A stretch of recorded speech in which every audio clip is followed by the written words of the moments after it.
పూలమ్మిండు పాలమ్మిండు 1000 ఎకరాలు కబ్జా పెట్టిండు. ఎమ్మెల్యే మల్లారెడ్డి పేదలకు చేసిందేమీ లేదు. ఆయన అక్రమాలను సీఎం పట్టించుకోవట్లే. బీఆర్ఎస్ లో బీటీ బ్యాచ్ కే మంత్రి పదవులు వచ్చినాయి. కుత్బుల్లాపూర్ కుకటపల్లి ఎమ్మెల్యేలు భూ కబ్జాలు చేయడం ఆపాలి. కల్వకుంట్ల కవితమ్మ గారు.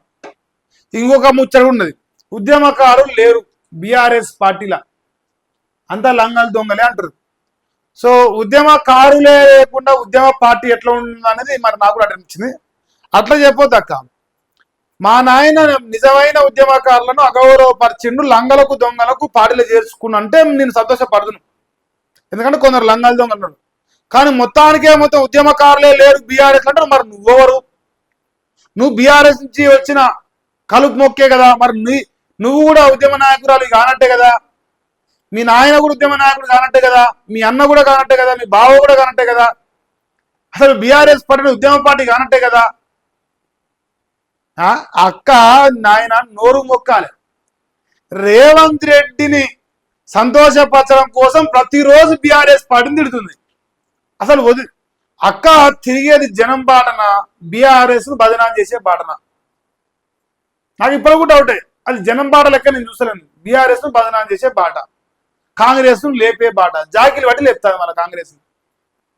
అసలు కాంగ్రెస్ పాయింటే ఉండదా? ఇప్పుడు పూలమ్మిండు పాలమ్మిండు 1000 ఎకరాలు కబ్జాలు పెట్టిండు, పేదోళ్ళకు చేసింది ఏమీ లేదంటాను. ఇంకా సాయిసరాసారి చచ్చిపోయిండు అక్క. నువ్వు బీసీ బీసీ బీసీ అంటాను. నిజంగా నీకు ప్రేమ ఉంటే ఒక బీసీ బిడ్డ సరే ఎట చచ్చిండో ఏం చచ్చిందో తర్వాత విషయం. నువ్వు పేదల పెన్నిదివే అయితే ఇంకా పనికి మాలిన దద్దమ్మ వాడు 15 లక్షలు ఇచ్చిండు, లంగో దొంగో. నువ్వు ఇంకో 10 ఎక్కువ కలిపి 30 లక్షలు 50 లక్షలు ఇస్తే నువ్వు పేదల పెన్నిధుల గురించి మాట్లాడలే.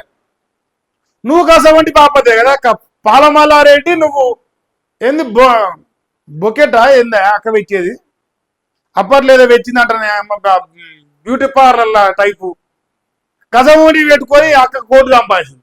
మల్లారెడ్డి కంటే డబుల్గా ఇచ్చింది ఇక్కడ బంజారా హిల్స్ లా. ఈమె మాట్లాడుతుంది కబ్జాల గురించి. పూలమ్మి నువ్వేమమ్మినా 20 లక్షల వాచి పెట్టుకొచ్చుకున్నావా?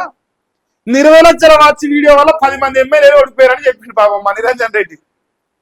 నీళ్ళ నిరంజన్ రెడ్డి పాపం 20 మంది ఎమ్మెల్యేలు ఓడిపోయారు నీ వాచ్ వల్ల. 4 ఏళ్ల కింద నాకు ఇల్లే లేదు, నీ కిరాయికి ఉంటున్నాటి. 4 ఏళ్ళు తిరుగుతా 20 లక్షల వాచ్ పెడితే డబల్ 2 ప్యాలెస్లు కడితే ఆడ ఎట్టొచ్చినాయి? నువ్వేం కబ్జాలు చేయకుండా, ఏం పనికి మాలిన పనులు చేయకుండా, ఏం తప్పుడు పనులు చేయకుండా, రూపాయి అక్రమంగా సంపాదకుండా వచ్చినాయా? ఏది నువ్వు ఎంపీ గిరి చేసి ఎమ్మెల్సీ గిరి చేస్తే ఆ వచ్చిన జీతాలకు వెళ్ళి కట్టినావు. ఇగో మనము నోట్లకెళ్ళి ఒకటి చెప్తే జనం 10 చెప్తారు మన గురించి. పట్టపగడ్డీలు తెలంగాణ గౌరవాన్ని ఆగం చేస్తూ తెలంగాణ బతుకమ్మని నీకు నువ్వే ఒక పేరు పెట్టుకొని తెలంగాణ గౌరవాన్ని పరువును బజారుకి ఇచ్చి సారదండ చేసి పట్టపడి దొరికినావు. ఇక తెలంగాణ అడవిలు అంటే సారదండ చేస్తారని మా ఇజ్జత్ వేయకాన్ని తెచ్చినావు. నువ్వు మాట్లాడుతున్నావు పనికి మాలిన పనుల గురించి.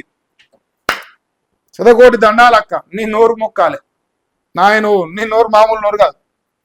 మన నాయన నోరు కంటే డబల్ ఉన్నది.